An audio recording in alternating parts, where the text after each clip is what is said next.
Welcome to the Inspired Impact Podcast, where dedicated female professionals share how they inspire impact every day. Authentic stories, passionate commitment, lives transformed. I'm your host, Judy Carlson. Welcome to today's episode of the Inspired Impact Podcast. Today's guest is a passionate advocate for inclusivity and community empowerment. She has quite a story, and I look forward to what she's going to share. Jeanette Reynolds, welcome to the podcast. Thank you, Judy. I'm excited to be here today. Well, let's start by telling our listeners a bit about your journey. Okay, well, I guess my journey really started when my daughter Madison was born. Everything before that was my life was typical. I was raised in Colorado with two brothers in a nuclear home with, a mom and a dad, and got married and did all the things you're supposed to do in the right order. And then on our 1-year anniversary, my daughter was born. Wow. And everything, was typical and normal. And 4 months later, so in January, she was 4 months old, she started having seizures. Mm-hmm. And we couldn't figure out what was going on. And we took her to the neurologist, and, the neurologist looked at her and says, she's fine. There's nothing wrong with her. She's fine. Take her home. And we took her home, and she continued to have seizures all night long. And says, well, I'm going to go ahead and I'm going to order an MRI on her, and we'll go ahead and we'll do an EKG on her, an EEG on her, and see what's going on. Just to make you feel better, but she's fine. Hmm. And went home that night, waiting for the neurology appointment the next day, and thought, oh my gosh, what if she has epilepsy? Mm. And in my head, that was scary, very scary. Yeah. Turns out she did have epilepsy, but on top of that, she had a rare genetic brain deformity called lissencephaly. Hmm. And what that meant was she didn't have any gyri in her brain. And so she wasn't going to be able to learn anything or retain any knowledge. And they told us that she probably wouldn't live to be 2 years old. So take her home and love her and do the best you can. Wow. Okay, sorry. Did they send you home with some ways to help the symptoms? No, not really. They kept us in the hospital a couple of days because not that they could do anything, but they wanted to make sure that we had social workers in place. Okay. And mentally we could handle the diagnosis and, kind of get a care team in place and a hospice kind of situation in place. Mm-hmm. But I'm stubborn. And I don't necessarily listen when people tell me something. Okay. So I took her home, and instead of putting her in a hospice situation, I decided, you know what? I'm going to get therapists, and I'm going to get home health, and I'm going to do what I can. Wonderful. And we gave her everything. We took her everywhere. We got her enrolled in schools. We got her an IEP. We took her to Anchor Center for Blind Children. We took her horseback riding. We took her swimming. We took her everywhere we could. Because in my head, it's like, well, she only has 2 years. I'm going to give her everything that I can give her. I'm not going to keep her in my house with a nurse, and just wait for the inevitable. So 2 years came and went, and she was healthier than ever. Wow. Other than having seizures, she was a perfect little girl. She was healthy. She never got sick. She couldn't talk or walk or sit up on her own, but she would smile at you. Wow. And you knew she was there. Yeah, for sure. So we kept her at home. Fast forward, she stayed at home and was good until she was, 24 years old. Wow. We proved everybody wrong. Right. And she did have a severe form of lissencephaly. She was a more severely disabled child, I think, than most people that we came in contact with were used to dealing with, therapists and schools and nursing. She had tons of issues. But I still think that had we not taken the approach we took, she would not have made it the 24 years. But we were determined that she was going to be healthy and happy and do everything that we did. Wow. The strength of character that you have, Jeanette, through all of this. My goodness. Well, there have been good days and bad days, believe me. Even through all of that. And I think Madison enjoyed everything. She loved taking vacations. She loved to go to the ocean. She loved amusement park rides. She just loved living. Wow.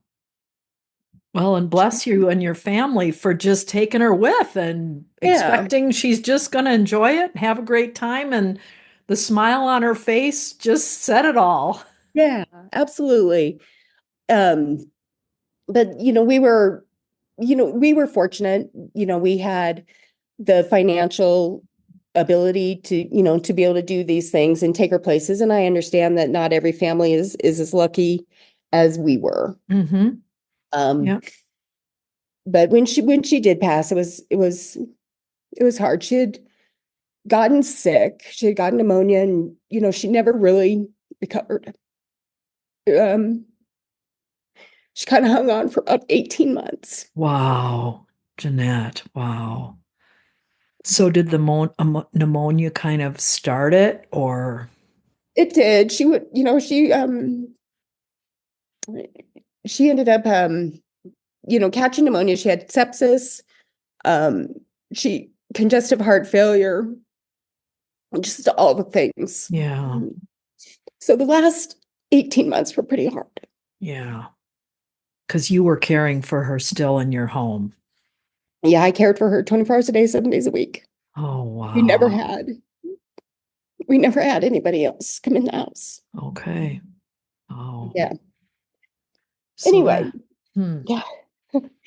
So, but after Madison passed, and you go through your grieving process. Right.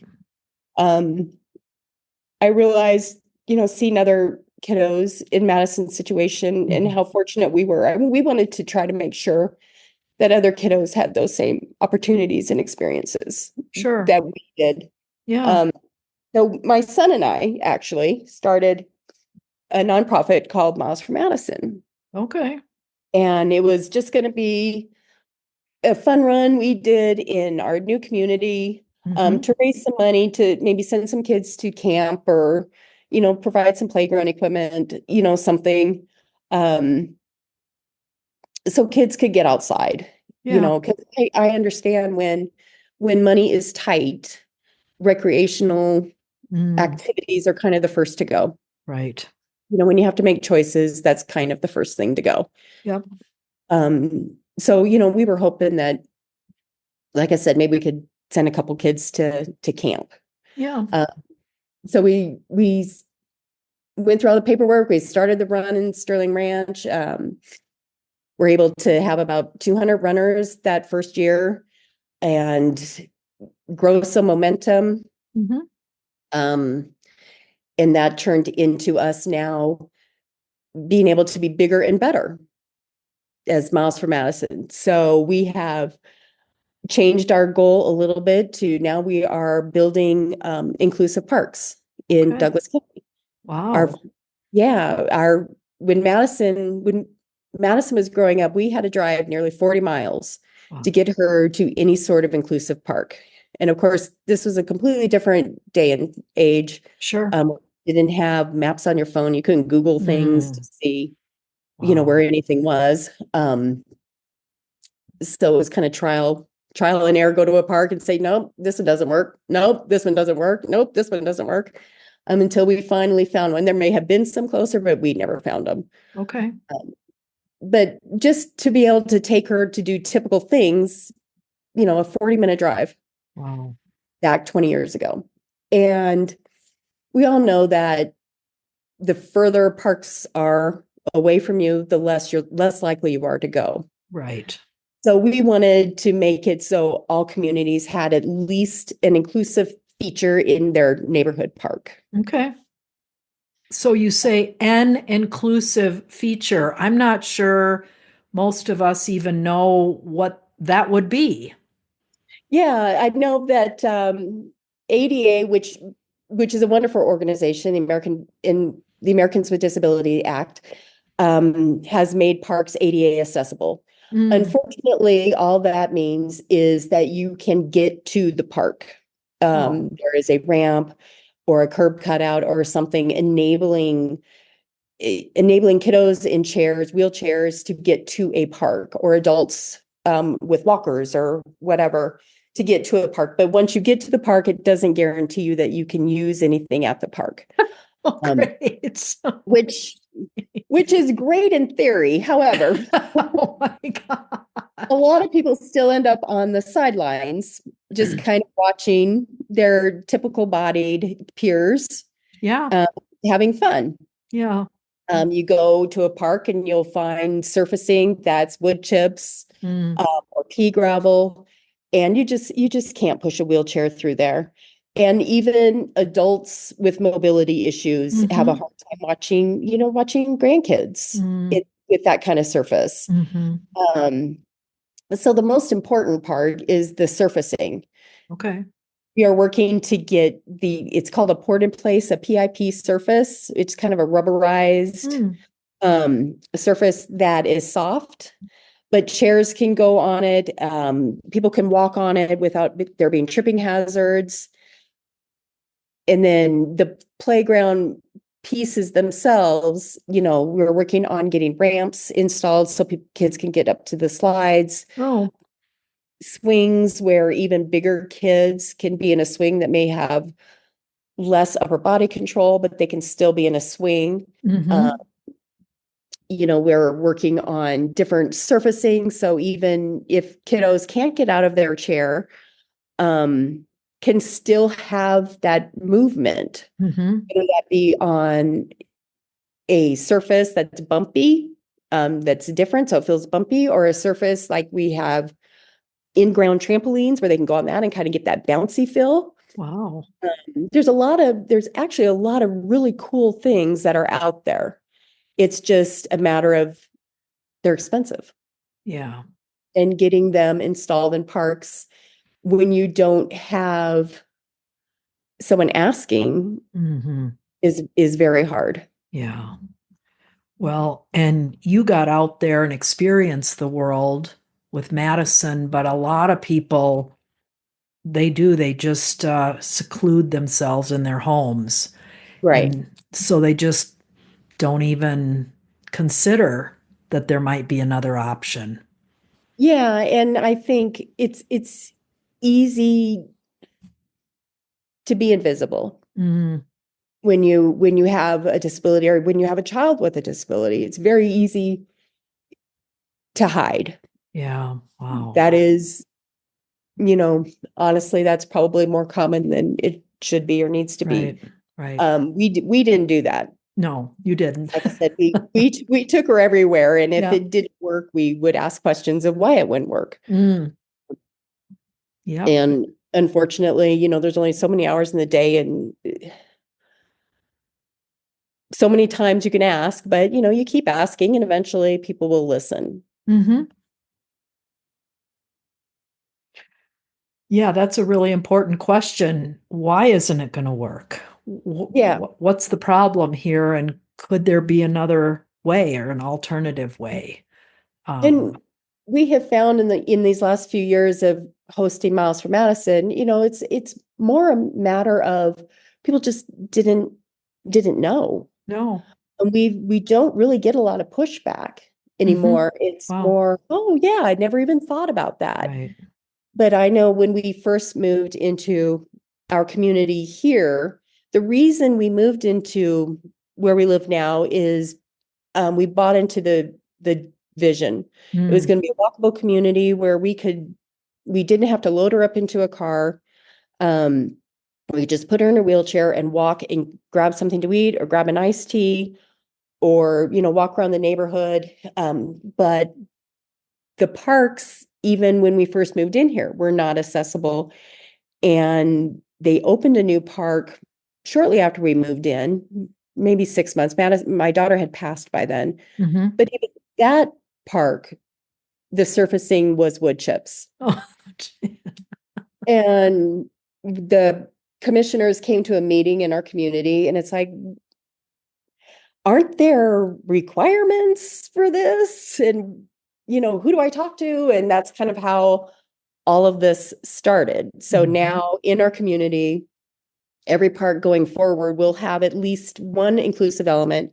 And we have championed an all-inclusive park in Sterling Ranch that is set to open in June of this year that will have an all-inclusive playground. It will have a zero-entry pool. It will have a field where typical and atypical kids can play soccer and basketball and do all of those things together. yeah. Oh, so important. Yeah, I think, again, it's easy to keep your kiddos at home when they don't fit what others see as normal. Yeah. Um, but when you go out and play, that child just becomes your friend. It's Yeah. not the kid in the wheelchair. It's, oh, Joey is, Mm-hmm. we're going to play with Joey. It's not Joey in the wheelchair who has to sit on the sidelines. It's, Right. we're all going to play together. And parks are the best place to do that, They to sure teach are. about, differences and empathy and all of the good things you want your kids to have, all those good qualities you want your kids to have.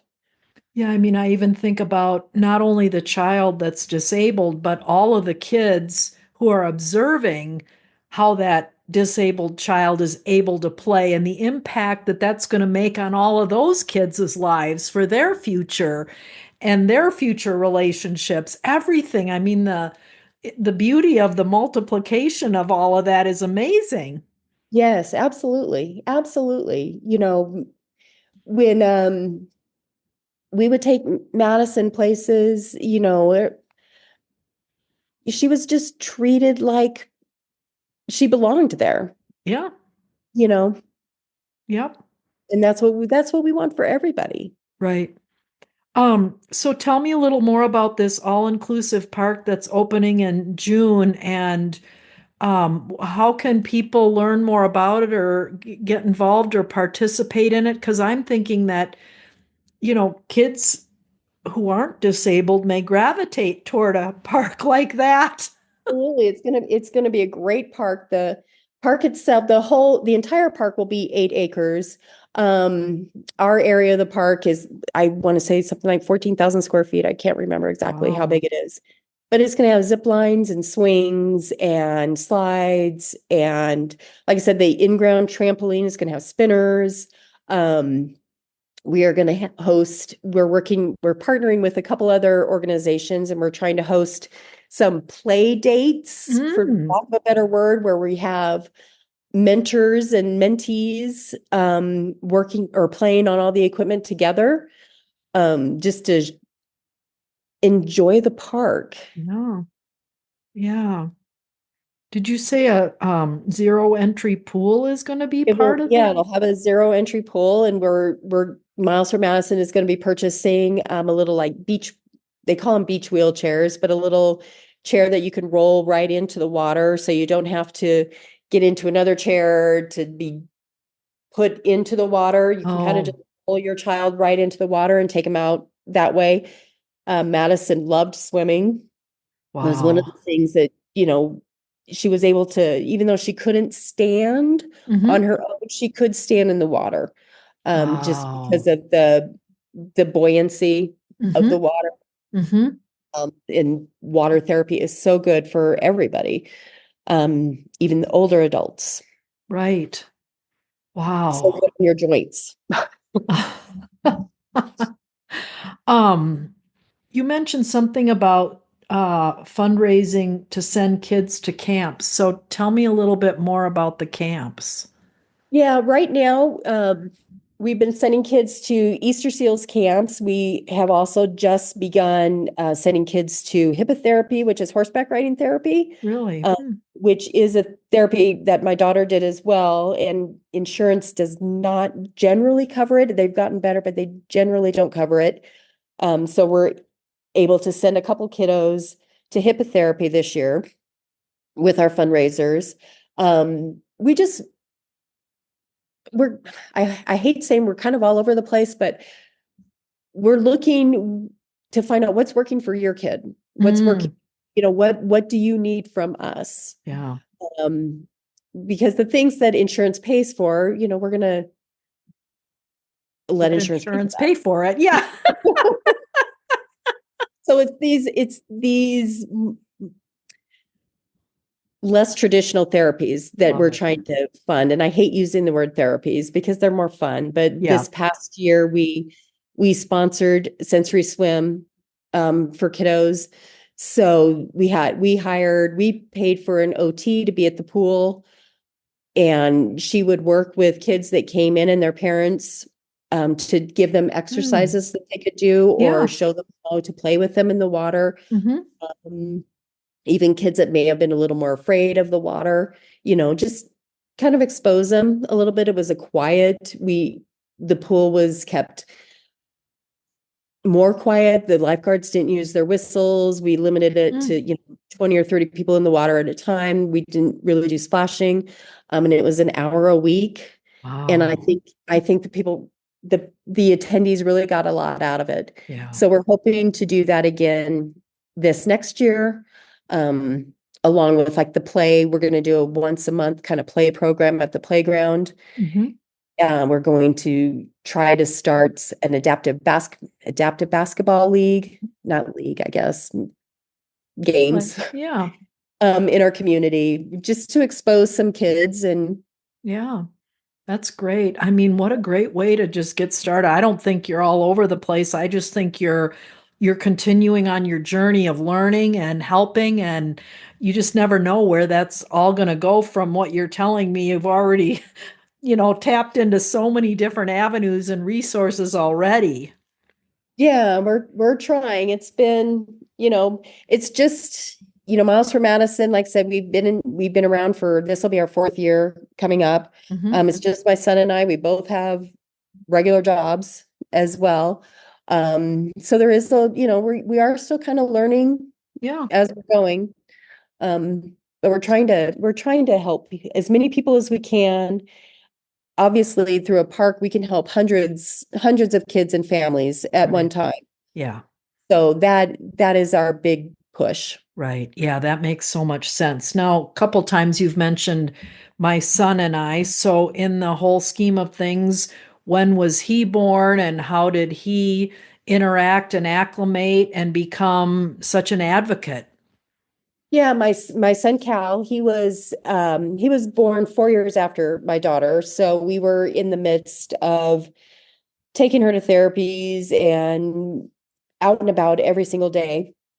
So he very, very young had to kind of learn to go with the flow with Right. us. Yep. I can remember giving birth to him, and 2 weeks later, we're off to take Madison to therapy, you know. Right.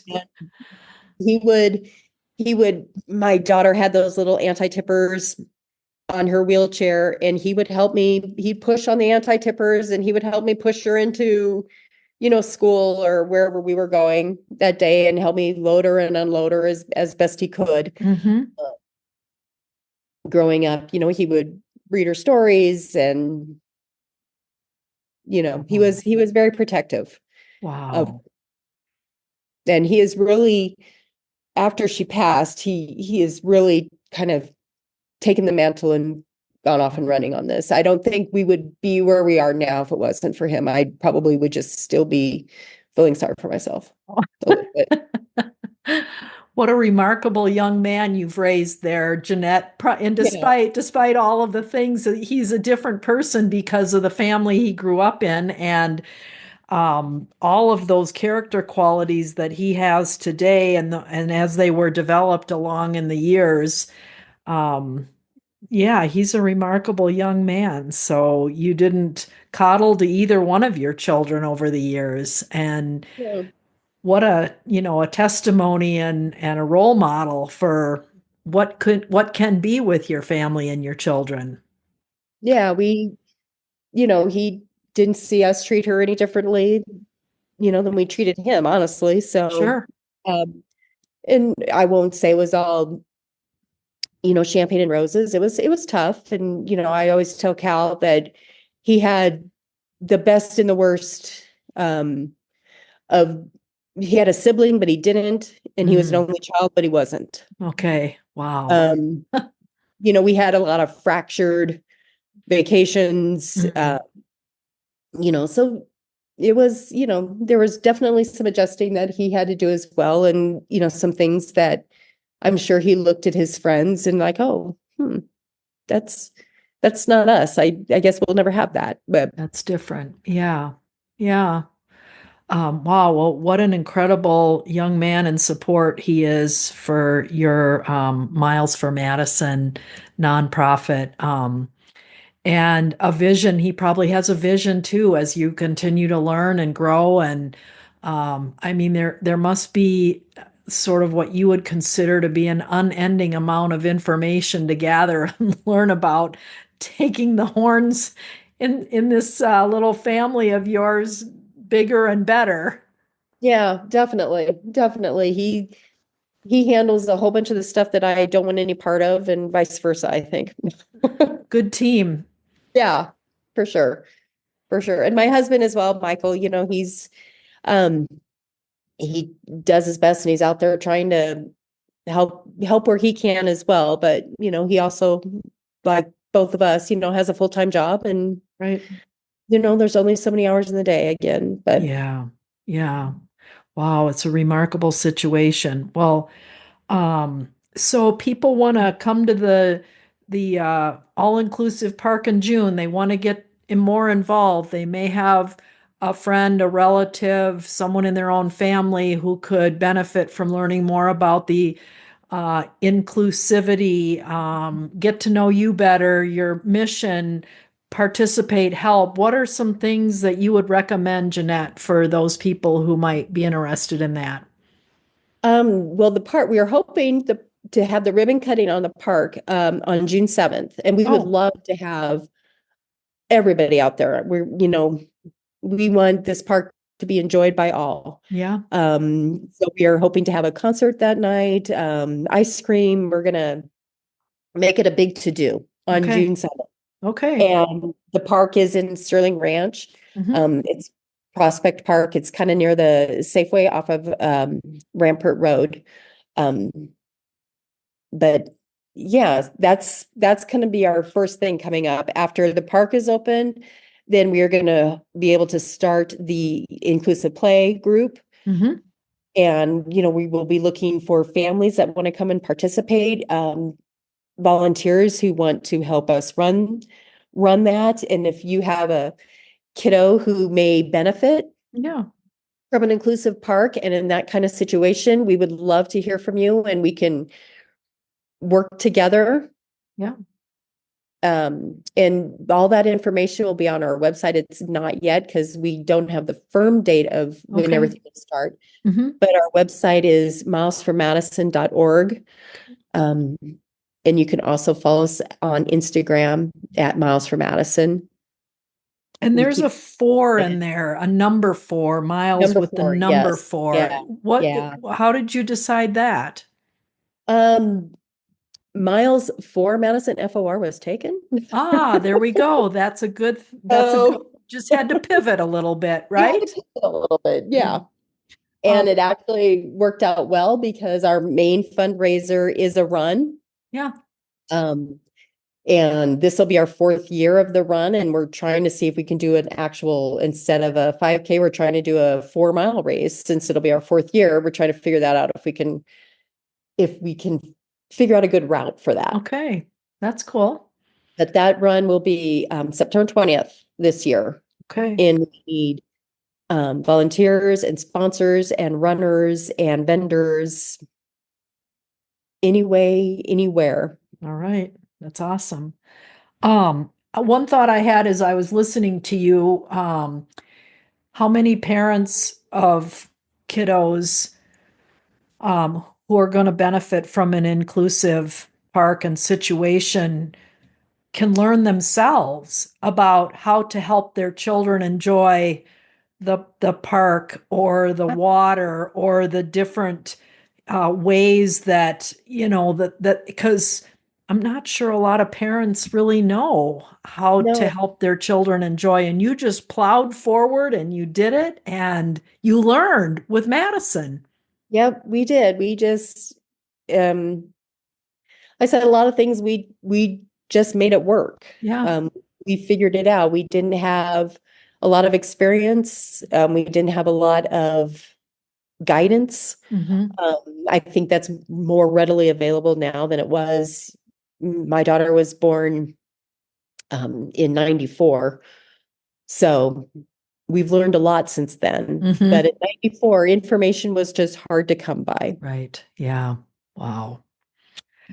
Well, my dear, you have anything else you want to share? Otherwise, this has just been a fabulous conversation. Thank you so much for taking your time and weathering through some, difficult things to share, and tears and all of that go along with it all the time. So thank you so much, Jeanette.